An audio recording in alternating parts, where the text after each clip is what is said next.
for #1 for hip hop and R&B. This is the Beat of CT. My name is Jenny Boom Boom. DJ Meechie's here. What up, Meechie? What's up? What's up? Today we have Sarah Thompson here, who is the owner of shopblackct.com. Nice. And also Reggie White he's the Crab Shack King, and his restaurant is A Touch of Soul. So it's very nice to meet both of you, and thank you for joining us today. We really appreciate it. Thanks for having us.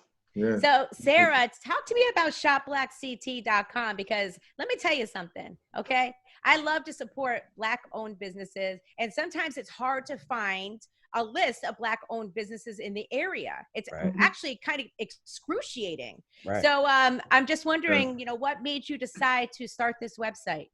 Sure. I mean, I get that question quite a bit. Especially because I am not a Black business owner. And so the question is, kind of what was the purpose behind the site?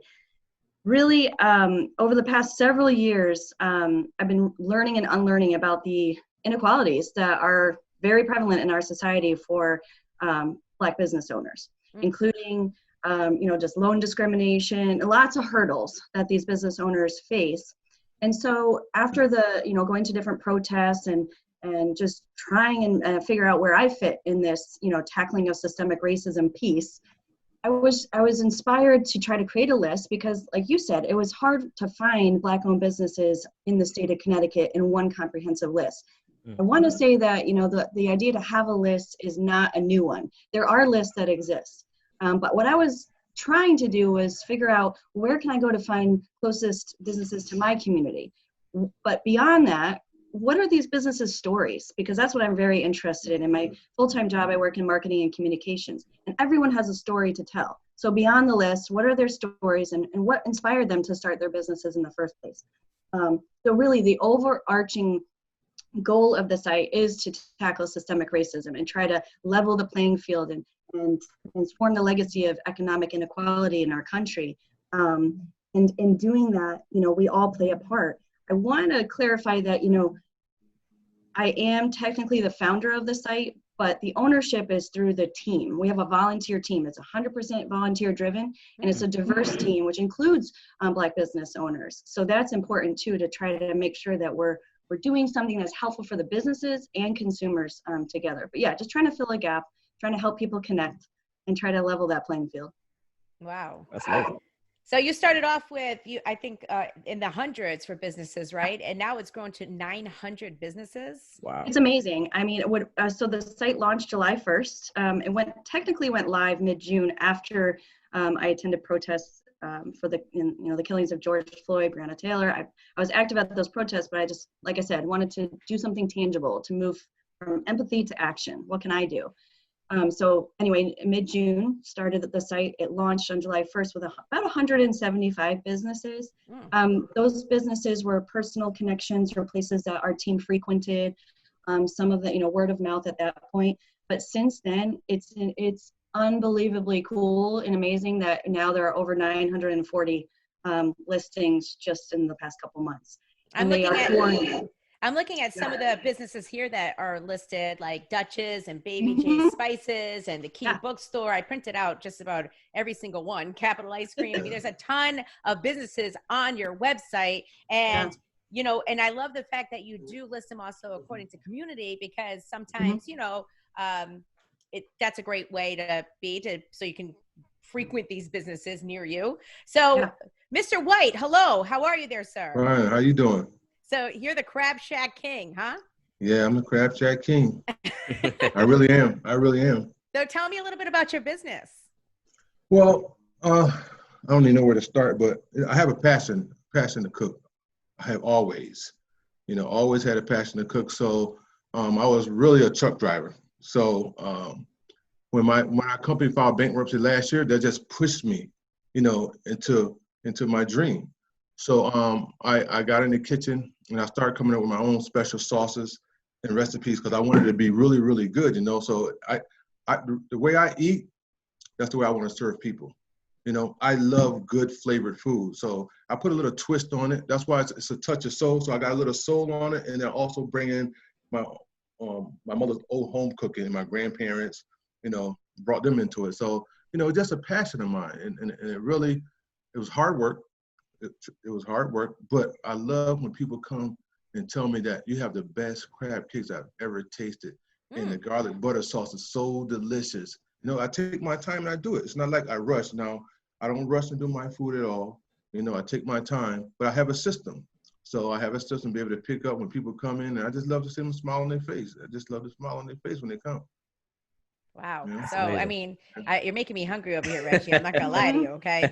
I'm starving it's right fire. now. I'm telling you, it's fire now.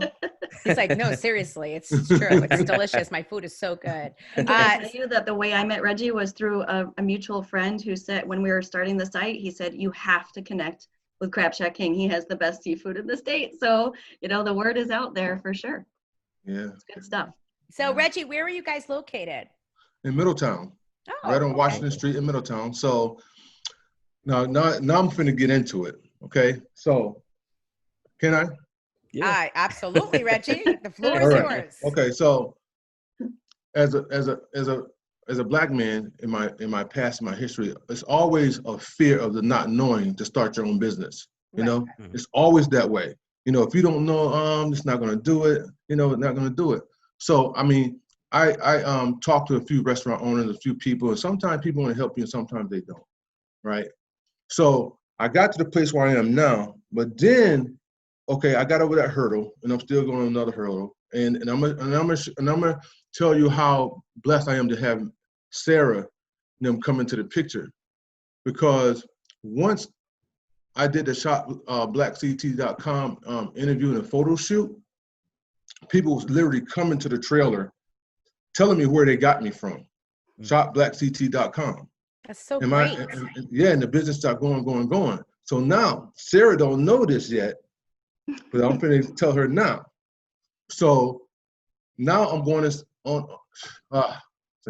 now I'm going inside my own takeout location now. So I'm in the process now of doing that. Because my sales went up so much. And people was coming from New London. I don't know how they found out. ShopBlackCT.com, they was come from everywhere. Wow. Really come from everywhere. I was selling out. You know, Reggie, I'm just so happy you're in Middletown because you're close to me, so I'm going to come there. I'm going to be your worst nightmare. I have a big family. I'm going to put in a big order, Reggie. You're going to be like, dang, she took all my food. That's incredible. That's incredible news, Reggie. Yeah. Congratulations.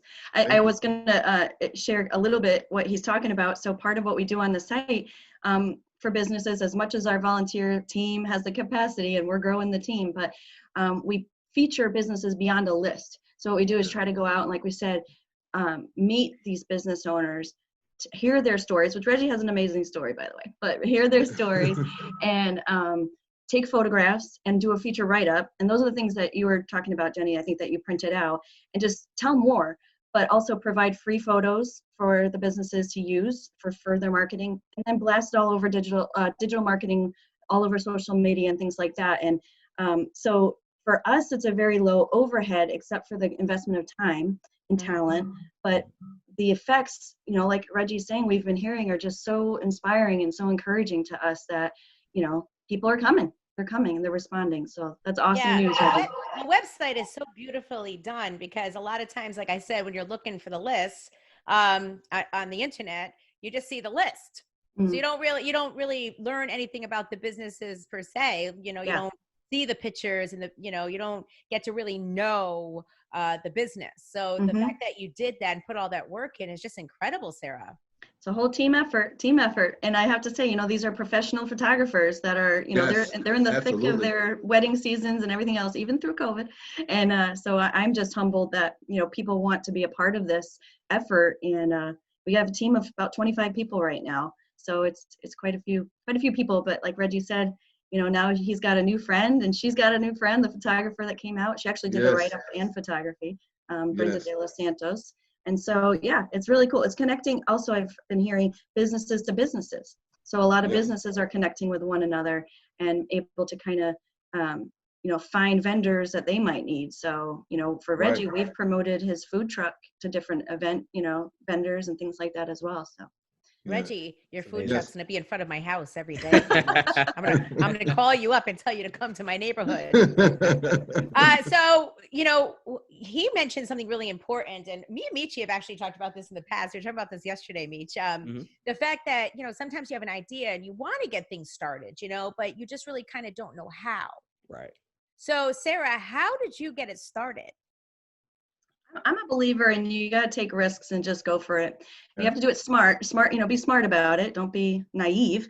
But my background, so I've had about 20 plus years in the marketing, communications, and community nonprofit field. So kind of the blend of those has allowed me to learn quite a bit over the last 2 decades, and not only learn tangible skills like how to start a website, but maybe where the needs are in the community and things like that, and the importance of surveying the business owners to hear from them. What is it that you need? And so I don't know, I guess all those pieces just came together, and thanks to being able to be home a lot right now, the time of being home and able to work from home has allowed me to have the time and space to put it together. But really, it was just jumping right in and relying on a team from the start to help, facilitate this. But I guess you just have to jump in, and if you have a pull, I feel like, there was this pull and a request to do something, and so I'm just trying to respond to that. I think that's great. Yeah. That's spectacular. Now, Sarah, if I'm a Black-owned business and I want to get in touch with you and I want to get my business on your platform, how do I go about that? Like, is there like a total process, or how do I get on your site? Well, I could have Reggie speak to how easy it is, right, Reggie? It's Yeah. not hard. But yeah, there's a anybody can. There's a button on the website that says submit a business. People opt in and check that, verifying that it's a Black-owned business. So there's, a trust factor there, I guess. But and then you basically have to have a link. So either a link to a social media page or a link to your website, or even, sometimes Yelp or something like that. But just as we can link out. And that's it. And when a business submits their information, we then follow up and kind of help hear from them, like I said, through that survey, provide further marketing tools for them, kind of start that relationship, I guess, growing. We have a Facebook page for business owners so they can connect, Facebook group, I should say, for business owners so they can connect with one another. Yeah, it's really simple to get on there. And then what we do is also provide a blog platform if business owners want to share their expertise. It's open and available for the business owners to do that. And we've had several business owners, everything from finance to insurance to, the Black experience, or, racial justice issues being submitted for the blog, and we're posting as fast as we can. So yeah, we try, your point is how easy it is. That's one of our goals, is because there's enough obstacles and barriers for Black-owned businesses. We're trying to remove those and make it easy to share, and so they can focus on what they do best. Like Reggie can focus on his passion, which is cooking, and he doesn't have to worry about the marketing and all that. We're trying to help in that way, make it easy. That's great. That's so great. So, and it doesn't cost anything. No, 100% free. And thanks for asking that, Jenny, because that's a big piece of this. We believe in this, having this information free and open to the public, again, to remove those barriers. But there's no profit being made off the site. Try to put that in like bold underlined letters. No profit being made. There's nothing expected in return. We're just trying to do this out of giving. But yeah, no cost, and we're not doing advertising or anything like that, because we just really want to do this purely to elevate and amplify these Black-owned businesses in our state. And we were talking a little bit earlier about, I think Jenny said Middletown's close to you. What I think people are maybe surprised by, but should kind of start to learn, there are Black-owned businesses all over the state. It's not just concentrated to the urban areas. It's not just concentrated to New Haven or Hartford. They are all over the place. So, I think people need to understand, just look into your community and see how you consistently support these businesses to help, tackle that systemic issues that we're talking about earlier. Well, I think that's where the disconnect really does come in, just being honest. I think that people, like folks know where to go for a Black-owned business, but they don't realize there might be some right in their own neighborhood. Absolutely. They just don't, So I think that's great. And yeah, Reggie, I'll be frequenting your restaurant. I think I already said that. So Yeah. what kind of businesses are you seeing like the most of on your website now, Sarah? I mean, you know, what's the highest growing type of business on your website? Yeah, well, there's a whole category for exclusively online businesses. And I think that speaks to another need that we're trying to address is, you know, some of these businesses don't have brick and mortar storefronts. And we're trying to help not have that be a barrier to, you know, getting the word out. So there are a lot of exclusively online boutiques and retail. So a lot of, you know, clothes and beauty products, things like that. But restaurants for sure, you know, that's always a big category. But yeah, probably clothing, gear, a lot of wellness, believe it or not, which is really encouraging to see a lot of, you know, wellness category, and then the restaurants and catering. I was going to ask that because an online business, you have no problem posting them on your website. I mean, I know you said you have to research them a little bit, but yeah. Yeah, absolutely. Because, you know, a lot of these businesses, that's where you start, right? You start out of your house, maybe, you know, or you're starting with your own personal funding, again, because the statistics show that Black-owned businesses have a much higher rejection rate for loans, business loans. And so a lot of these businesses are funded personally or, you know, through credit. So trying to keep overhead low, you're in you're working your grind, you're in your kitchen, you know, packing up boxes or whatever you have to do. Why should that hold you back from being, you know, promoted for free? So yeah, we want to do that for anybody. And is there an age requirement for your website also? I'm just asking because I know a couple of teenagers recently that have started businesses, whether they're, you know, thrifting and reselling clothes after I forget the word for it, upcycling, or I know a lot of teenagers are doing stuff like that now. So are they eligible to be on your website as well? Absolutely. And in fact, we would want to encourage that young entrepreneurship, because that is just really cool that they're trying to do whatever, you know, following their passion, I guess, or the interest. And so we want to encourage that. So no, as long as they've got some kind of link, some kind of social media or website link. And in fact, there are two young boys down, I think they're in Stanford right now. They started doing some water and snack sales on the corner of their lot where they live, and it's blown up. So we're trying to help those two guys too.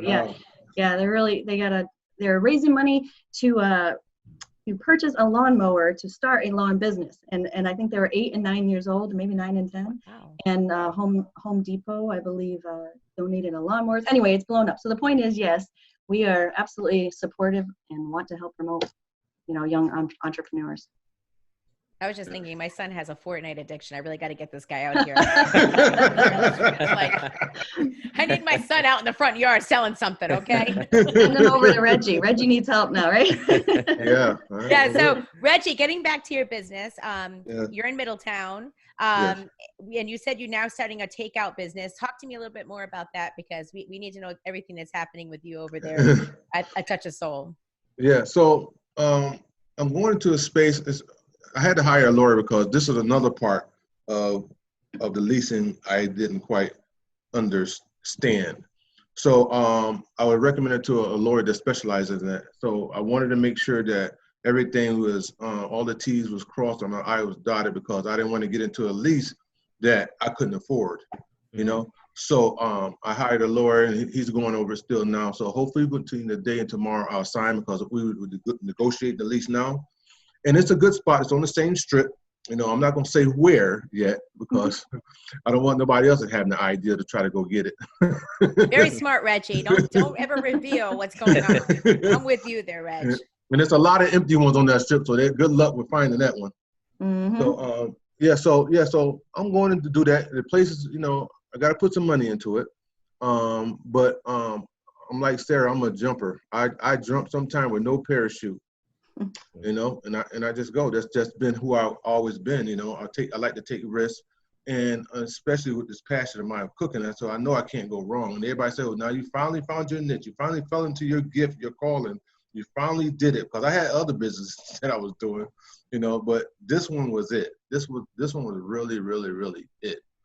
And I just want to briefly go back while I was in my mind while when Sarah was talking about the young kids out there. Doing their thing and they're helping them. You know, it's not only that, and like I said before, young men in general, they have a hard time, you know, getting into this field, into any business, you know. So Sarah is truly a blessing, because that really, I'm telling you, that really takes a lot of weight off your shoulders. That marketing, promoting and stuff, that takes a lot. I mean, that takes a lot, because when I had my other business, I was spending a lot of money not knowing what I was doing, you know, trying to promote my business. You know, it was successful to an extent, but, you know, it was capped, you know, so I couldn't move any further.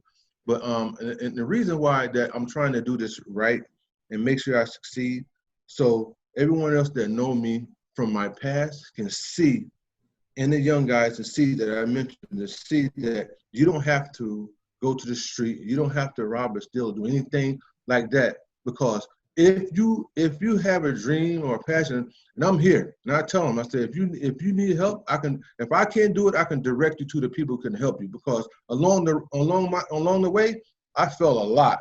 I messed up a lot. I'm gonna tell you, one of my last business, I got in trouble with taxes. This lady, I hired an accountant, and she came and said, "Oh my God, what were you doing?" And I said, "Well, I don't know." So she fixed it for me, but it cost me. You know, it cost me. So stuff like that, when you don't know what to do, accountants and, you know, tech, when you don't know, you need help. And so shopblackct.com is really a blessing. And I can encourage people to go on that website and get connected. Because once you get connected, remember, you have other businesses in there, like Sarah said, in the blog. You got other businesses in there, you can get in there and you can do your thing. So that's what drives me as well. It's trying to be the example, say, listen, if he can do it, I can do it, because I'm computer literate. I have a hard time on the internet as it is, but I have a business sense. You know, I'm sharp.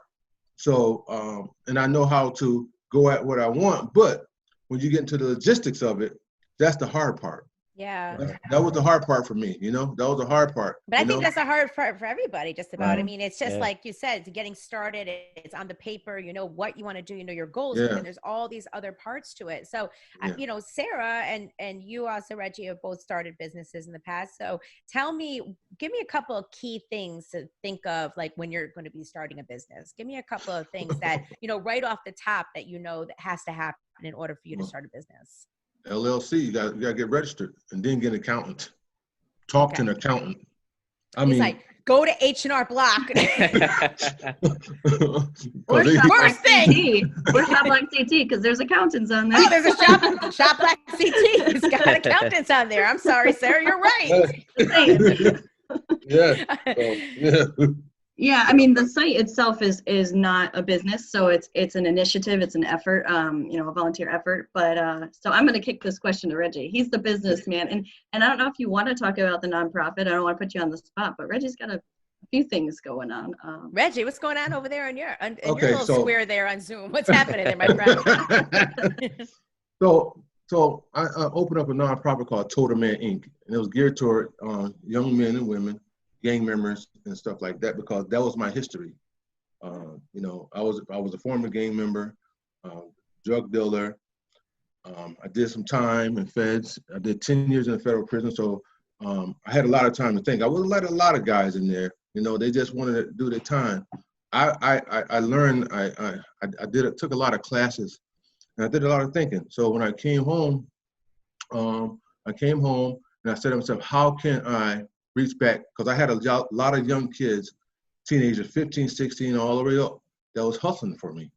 So I said, well, how can I give back? How can I let them know? Because I was sitting inside thinking, I said, all these people driving these nice cars, never hustled on the street, got good credit, just working. No, just working, a 9 to 5. You know, so I'm saying, what was I thinking? You know? So that's why I wanted to bring back. So I opened up the Total Man Inc., me and another brother, and I had a couple sisters with me on it. And it was crazy because once I started it, people just started reaching out, especially the school system. The school system reached out to me and said, I got 13 kids, just like that, 13 kids. Can you help us? I took them, took the 13 kids. The next thing you know, I'm over in Hartford working with Luke Bronin, the mayor over there, with some gang members and stuff like that over there. I mean, this was in a circle that nobody really knows. This was a circle that nobody knew. None of the kids knew. They didn't want their names to be named. You had to call them other names. But we had them in a circle. and we was talking and engaging with them. So that's what I was trying to bring to them. I had my business then, and I was sharing with them my story, and sharing it was not worth it, sharing that you can never win. I don't care who you are, you can never win. You can never win. So they was engaging with it, and they were taking from us some things that we gave to them, and then all of a sudden that they really gravitated towards our past and was really inspired, like looking, okay, now what can I do? Like, okay, so in their mind, they were saying, okay, I got this product here, and I'm doing this and that. So how can I get in and do what you're doing? You know? So that's what we're trying to gear them towards. And so I was just doing that, and we go speak at the Kleinberg. I'll actually go speak to my probation officer, federal probation officer, will call me to New Haven. I'll speak to other federal inmates, you know, because I did a whole 360. I kept turning because I saw the gift. See, it was a gift that I had to hustle, but all I had to do was change the game. Mm-hmm. So I started putting all my energy into stuff like that. Even though I was falling down, you know, making mistakes, I kept going. I said, I'm not going to stop. Believe me, I wanted to give up. I said, oh my God, I can't believe I did that, you know? But you get help, man. You get help. You got to find somebody. And a lot of that was my pride too, because I knew when I was running things out there, it was my pride to come to somebody else to ask for help, you know? Right. So Yeah. that was really, that really held me back a lot. You know, so that's what I'm saying. That was like Sarah and them. It's like I wish you would have had this when I was ready. You know what I'm saying? I wish you was there then, because I wouldn't have had to go through all of that stuff. So this is why it's really good, because you got people with bumps and bruises that's in shopblackct.com. You got a lot of people there with bumps and bruises. So if you should be able to find help in there anywhere, you know. Yeah. And I have no idea there were so many black-owned businesses around me. I didn't. I said, wow, really? Well, that's the beauty of this situation, right? I mean, that's the beauty of this website. And you know, just for what you said a second ago there, Reggie, like, I think everybody has to fall down and make mistakes in order to be successful in the end. Absolutely. And it's happened to every single person that's super rich and super successful. They went through things. It didn't just happen. Get what I'm saying? Yeah, well, so I almost threw the towel in 4 or 5 times. I'm gonna tell you. It's a good thing you didn't. And it's a great thing you're doing. It's a great thing that you're doing for your community. So how do we get some more information about your nonprofit? TotalManInc.org. Okay. It's on the website. It's on Shop Black CT. Okay. You want to find it? We have a nonprofit section. Yeah. Oh, wow. Okay. Nice. I mentor. Thought of everything there, Sarah.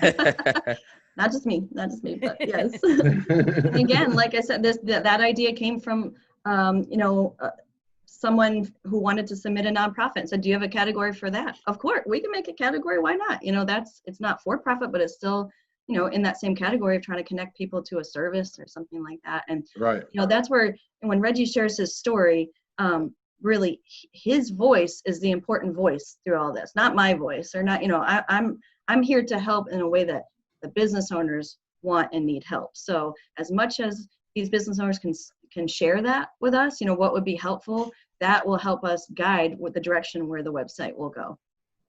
Well, and we need Reggie. We need him to inspire. This is spectacular. This is spectacular. And I know the winter months are about to come in, right? And things have been a little funky, I know, for a lot of small businesses. So let's regroup in the next few weeks again and just kind of talk about what's happening with the website. Does that sound good? That would be great. And, you know, just not to put a sad note on it, but, you know, between February and March, 41% of Black-owned businesses across the country closed because of COVID. 41%, compared to 17%, you know, of white-owned businesses. And we're not saying that small businesses are struggling. All businesses are struggling right now. But to your point, we're going into the winter season. So things are going to change. You know, restaurants, everything's got to adjust. To so we're going to make sure to get out there and support these businesses. So let's keep the conversation. So let's keep the conversation going. And thank you for that opportunity. Oh, absolutely. Well, thank you so much, Sarah Thompson from shopblackct.com, Reggie White, the Crab Shack King.